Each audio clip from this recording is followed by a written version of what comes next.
Buenas tardes. A nuestro equipo nos tocó presentar el tema de entalpía de formación y de reacción. Nuestro equipo está conformado por Chávez Vega Alexis, Ángelos Camero Eric, López Miranda José David y Pérez García Manuel, su servidor. Muy bien, para empezar con el tema, primero les vamos a dar una pequeña introducción acerca de este. La entalpía es la cantidad de energía que un sistema termodinámico intercambia con su entorno, siempre que esté en condiciones de presión constante. Esto quiere decir que la energía que el sistema puede absorber o liberar, pero solo en procesos donde la presión no cambia. En física y en química se presenta con la letra H y su unidad de medida serían los joules, que se abrevia con la letra J. Un ejemplo rápido sobre entalpía sería la reacción dentro de un recipiente cerrado, donde la presión no varía, la energía que se intercambia es precisamente la entalpía. Con base en esto, cualquier transformación o proceso se puede clasificar en dos tipos: endotérmicos, que son aquellos que consumen calor o energía, o energía del medio ambiente. Aquí un pequeño ejemplo sería cuando el hielo se derrite. Para lograrlo se necesita absorber calor de su entorno. Después siguen los exotérmicos, son los que liberan calor o energía hacia el ambiente. Aquí también un pequeño ejemplo sería cuando quemamos un pedazo de papel. Aquí se genera el calor, lo cual indica que es un proceso exotérmico. El valor de la entalpía dependerá del tipo de material que participe en el sistema. Por ejemplo, las sustancias químicas involucradas en una reacción pueden hacer que el grado de entalpía sea diferente. Y eso sería la pequeña introducción que les damos hacia el tema. Ya mis compañeros presentarán lo que es entalpía de formación. Gracias. Tenemos a entalpía de formación.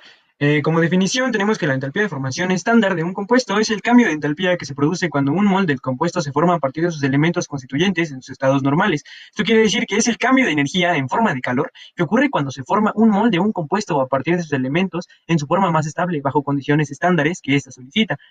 También cabe recalcar que un elemento puro en su estado normal tiene una entalpía de formación estándar de 0.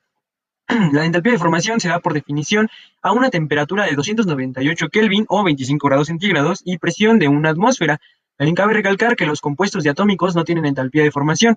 Un ejemplo para que esto quede más claro es que la entalpía de formación del agua, formada por hidrógeno y oxígeno, va a ser equivalente a la entalpía de reacción del hidrógeno diatómico y del oxígeno diatómico. Como característica está su notación, en donde se denota como delta HF con el símbolo de grados. Delta significa calor, o bueno, hace referencia a H es entalpía y F es de formación. El símbolo de grados indica que está en condiciones estándares. Entonces se calcula, pues se usa para calcular la entalpía total de una reacción química mediante la ley de Hess, donde entalpía de reacción es igual a la suma de las entalpías de formación de los productos menos la suma de la entalpía de formación de los reactivos. Vamos a pasar con un ejemplo para que esto quede un poquito más claro con mi compañero Alexis. Ahora les presentaré un pequeño ejemplo. Aquí la entalpía de formación, que representa el cambio de energía cuando se forma un mol de un compuesto a partir de sus elementos en su estado estándar. En este caso se forma peróxido de hidrógeno, H2O2, a partir de hidrógeno y oxígeno gaseosos. El valor de delta H es menos 188 kJ sobre mol, lo que indica que la reacción es exotérmica, es decir, que libera energía en forma de calor. Muy bien, vamos a pasar a la parte de entalpía de reacción. Primero que nada vamos a definirla.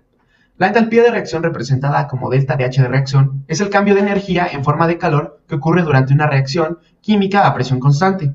Lo que mide es cuánta energía se absorbe o se libera cuando los reactivos se transforman en productos. En la imagen de la izquierda, el sistema está recibiendo calor del entorno, lo que nos representa una reacción endotérmica, y por eso delta de H es mayor que 0. El calor está entrando al sistema. En cambio, en la imagen de la derecha, el sistema está liberando el calor hacia el entorno, lo que nos representa una reacción exotérmica, donde delta de H es menor que 0. Podemos resumir esto como que una reacción endotérmica significa que la reacción absorbe calor, y exotérmica que la reacción libera calor. Para calcularla, tenemos esta fórmula, que es una de las más comunes, donde decimos que delta de H de reacción es igual a la suma de las entalpías de formación estándar de los productos menos la suma de las entalpías de los reactivos.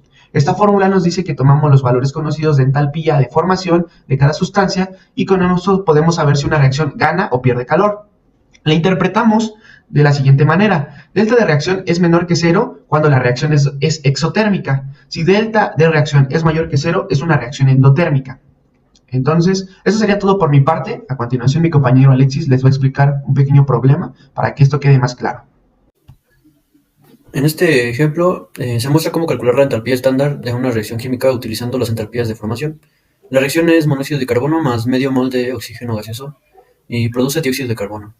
Para calcular el cambio de entalpía usamos la fórmula ΔH estándar de la reacción es igual a la suma de las entalpías estándar de formación de los productos, menos la suma de las entalpías estándar de formación de los reactivos.